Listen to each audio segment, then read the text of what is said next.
नमस्कार दोस्तों, स्वागत है आप सभी का अध्ययन गैलेक्सी यूट्यूब चैनल पर।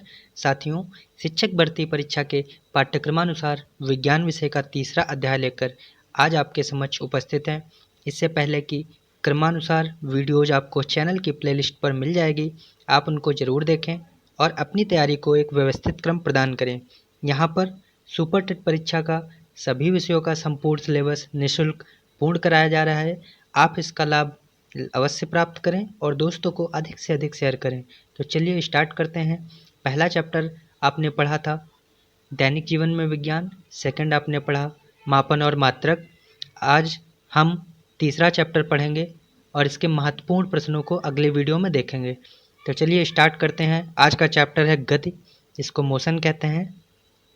इसके बारे में जानेंगे। तो इसकी परिभाषा की अगर हम लोग बात करें, यदि कोई वस्तु अन्य वस्तुओं की तुलना में समय के सापेक्ष स्थान परिवर्तन करती हैं तो वस्तु की इस अवस्था को गति या मोशन कहा जाता है। सिंपली अगर हम समझें, किसी भी वस्तु में उसकी स्थिति में परिवर्तन ही गति कहलाती है।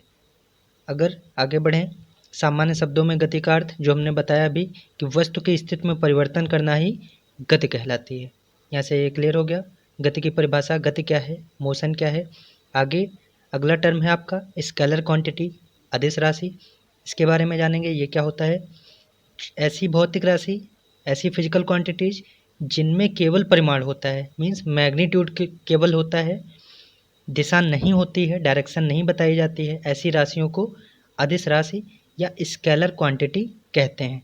अगर इनके उदाहरण की बात करें तो द्रव्यमान हो गया आपका, मास हो गया, चाल हो गया, आयतन हो गया, वर्क, टाइम, एनर्जी। द्रव्यमान, चाल, आयतन, कार्य, समय, ऊर्जा, ये सभी राशियाँ अदिश राशि हो जाएंगी। क्यों? क्योंकि इनमें केवल परिमाण होता है, दिशा इसमें नहीं होती है। अगला बात करें विद्युत धारा यानी करंट, टेम्परेचर, दाब, ये सभी भी अदिश राशि के ही एग्जाम्पल हैं। आगे बढ़ते हैं, सदिश राशि यानी वेक्टर क्वांटिटी। इनकी बात करें तो जैसे उसमें परिमाण था लेकिन दिशा नहीं थी, इसकी बात की जाए तो ऐसी भौतिक राशि जिनमें परिमाण के साथ साथ दिशा भी रहती है, उन राशियों को हम सदिश राशि या वेक्टर क्वांटिटी कहते हैं। और जो योग के निश्चित नियमों के अनुसार जोड़ी जाती है उन्हें सदिश राशि कहते हैं। इसके बारे में विस्तृत नहीं जानना है, लेकिन हम लोग केवल ये ध्यान रखेंगे कि जिन राशियों में परिमाण और दिशा दोनों होती है वे सदिश राशि कहलाती हैं, जबकि केवल परिमाण वाली राशियाँ अदिश राशि कहलाती है। सदिश राशि के उदाहरण की बात करें तो वेग, वेलोसिटी, डिस्प्लेसमेंट यानी विस्थापन, फोर्स यानी बल, त्वरण, एक्सीलरेशन, ये सभी जो है सदिश राशि के एग्जाम्पल, इसके उदाहरण हो जाएंगे। आगे बढ़ते हैं, दूरी। इसमें कुछ निश्चित परिभाषाएं हैं, इनको भी जानेंगे जिससे आपका ये चैप्टर कंप्लीट होगा।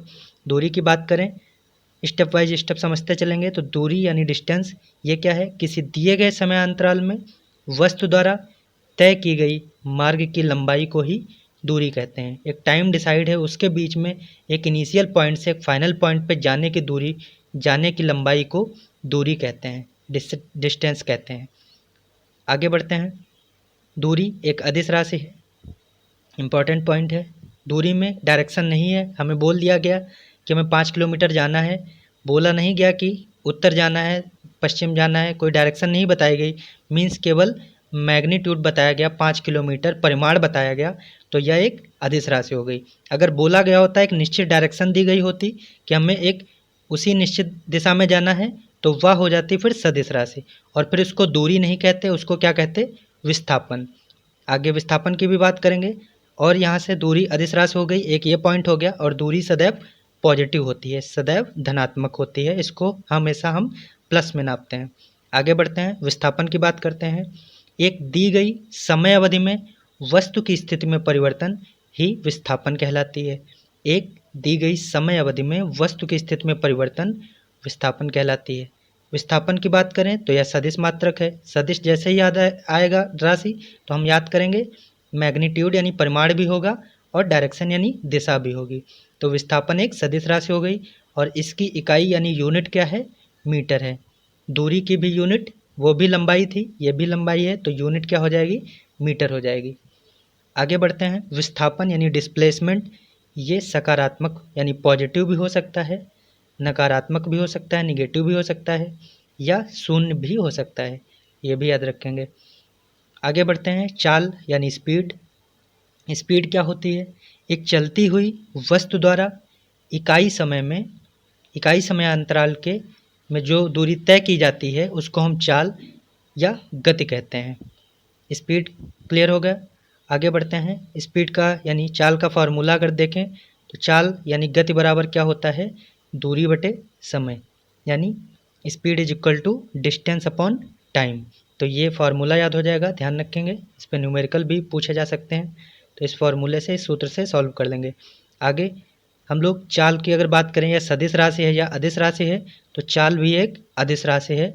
इसमें भी केवल परिमाण होता है, दिशा नहीं होती है, इसीलिए इसे अदिश राशि कहते हैं।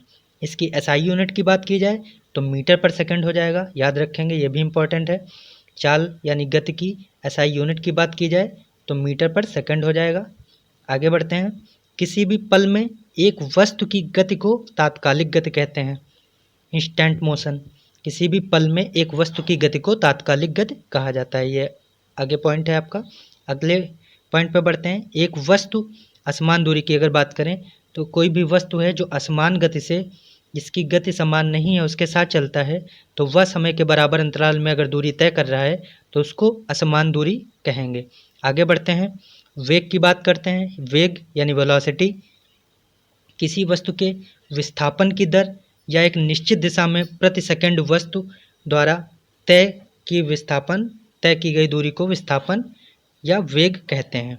तो कोई भी वस्तु है उसके विस्थापन की दर में, यानी चेंज ऑफ डिस्प्लेसमेंट, समय के सापेक्ष में अगर होगा वो, तो उसको हम वेलोसिटी या वेग बोलेंगे।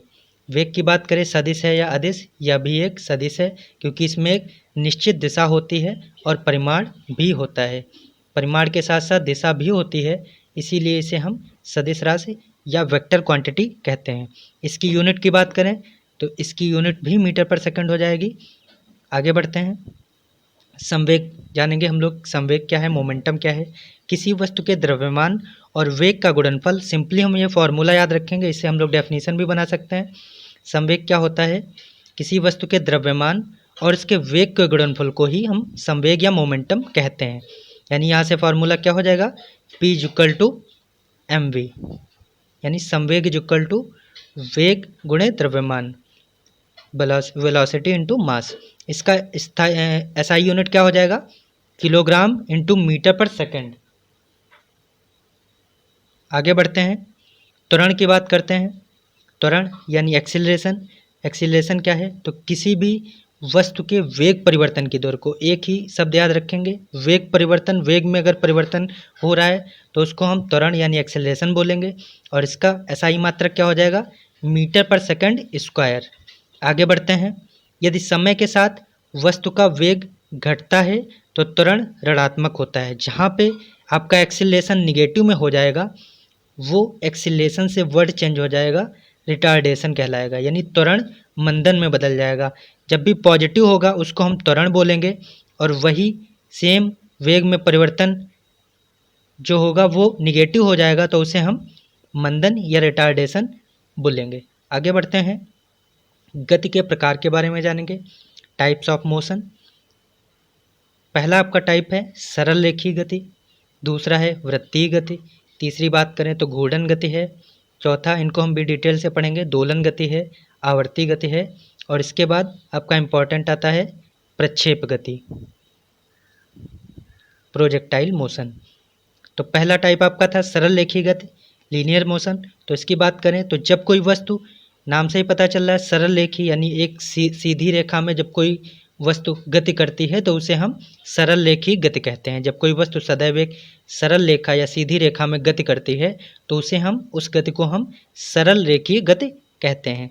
आगे बात करें इसके उदाहरण के बारे में, तो उदाहरण कोई भी ले लेंगे जो सीधी, जैसे सीधी सड़क पर चलती हुई कार की गति आपका सरल रेखीय गति का उदाहरण हो जाएगा। अगला आपका टाइप है गति का वृत्तीय गति। तो वृत्तीय गति क्या होता है? जब कोई वस्तु वृत्ताकार मार्ग पर चलती है तो हम वृत्तीय गति कहते हैं। इसके एग्जाम्पल की बात करें तो सूर्य के चारों ओर पृथ्वी की गति, या एक इसका एग्जाम्पल हो जाएगा। ये पूछा जाएगा किस गति के किस प्रकार के अंतर्गत आता है, तो ये किससे रिलेट करेगा, वृत्तीय गति से। पृथ्वी के चारों ओर चंद्रमा की गति, या भी आपका एग्जाम्पल हो जाएगा वृत्तीय गति का। कोल्हू चलाते हुए बैल की गति, ये भी वृत्तीय गति का उदाहरण हो जाएगा। आगे बढ़ते हैं, घूर्णन गति के बारे में बात करते हैं। तो घूर्णन गति क्या होती है, जब कोई वस्तु अपने अक्ष के चारों ओर घूमती है, अपने एक्सिस के अराउंड घूमती है, तो हम उस गति को घूर्णन गति कहते हैं। ध्यान रखेंगे, केवल यहाँ पे याद रखना है अक्ष के चारों ओर, तो ऐसी गति को घूर्णन गति कहते हैं।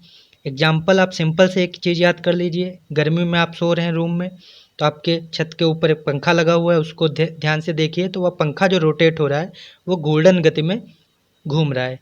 तो एक एक्सिस के ड्यूरिंग घूम रहा है, तो वह आपका एग्जाम्पल किसका हो जाएगा, घूर्णन गति का, यानी छत के पंखे की गति घूर्णन गति कहलाती है।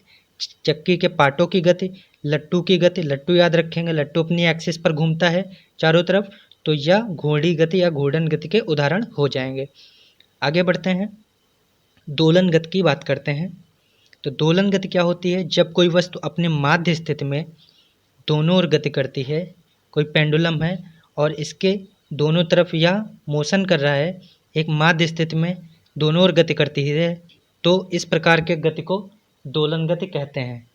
जैसे झूले में झूलते हुए बच्चे की गति, यह आपका दोलन गति का एग्जाम्पल हो जाएगा।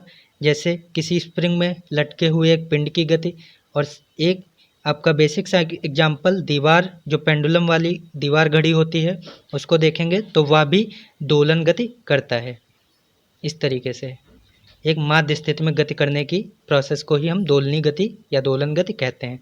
आगे बढ़ते हैं, आवर्ती गति। तो जब कोई पिंड नियत समय अंतराल के बाद में अपनी गति की पुनरावृत्ति करता है, तो उसमें होने वाली गति को आवर्ती गति कहते हैं।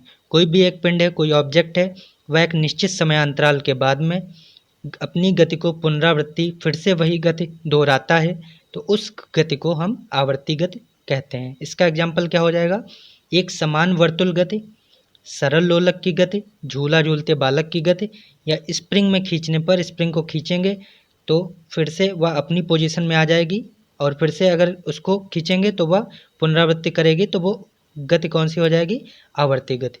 आगे बात करते हैं प्रक्षेप गति यानी प्रोजेक्टाइल मोशन की। तो प्रोजेक्टाइल मोशन क्या होता है, जब किसी पिंड को कुछ प्रारंभिक वेग दे करके फेंका जाता है, तो वह गुरुत्वीय बल के प्रभाव में परवलयाकार पथ पर गति करने लगता है। हम बॉल लेंगे, इसका एग्जाम्पल क्या हो जाएगा, गेंद को हम अगर फेंके किसी भी एक निश्चित स्थान पर ऊपर उछाल करके, तो वह कुछ इस शेप में दूसरी जगह गिरेगी जा करके, तो यही जो शेप बनेगा, यानी ये जो परवलयाकार पथ बनेगा, इस पथ में होने वाली गति को ही हम प्रक्षेप गति यानी परवलयाकार प्रक्षेप गति यानी प्रोजेक्टाइल मोशन गति कहते हैं। प्रोजेक्टाइल मोशन, तो इसके एग्जाम्पल की बात करें तो जैसे खिलाड़ी द्वारा फेंकी गई गेंद की गति, बंदूक से छोड़ी गई गोली की गति, ये सभी प्रक्षेप गति के उदाहरण हैं। आगे बात करते हैं गति के समीकरण की, इक्वेशन ऑफ मोशन। तो इसके समीकरण के बारे में जानेंगे। तो 3 इक्वेशन इसकी दी गई हैं गति की। v is equal to u plus a t, s is equal to u t plus half a t square, और v square is equal to u square plus 2as। 3 equation हो गई आपकी। तो इसमें v क्या है, v के बारे में जाने तो v क्या है, स्मॉल v, ये अंतिम वेग है, फाइनल वेलोसिटी है। u क्या है, इनिशियल वेलोसिटी यानी प्रारंभिक वेग है। और जो इन इक्वेशन में t का यूज किया गया है, t हमारा टाइम है, समय है। और इन इक्वेशन में जो a और s है, तो a क्या है, एक्सीलरेशन यानी त्वरण, त्वरण को हम एक्सीलरेशन से a से डिनोट करते हैं। और s क्या है, दूरी है। तो ये थे 3 गति के समीकरण। तो गति में कुल मिलाकर यही सब कुछ है, आपको बहुत ध्यान से इसको पढ़ना है। और इस प्रकार आपका ये चैप्टर कंप्लीट हुआ। आप इस चैप्टर से संबंधित महत्वपूर्ण प्रश्नों को अगली वीडियो में पढ़ेंगे। चैप्टर के नोट्स की पीडीएफ भी आपको डिस्क्रिप्शन बॉक्स के लिंक में मिल जाएगी। आप उसे डाउनलोड करके अपना अध्ययन स्थायी कर सकते हैं। धन्यवाद।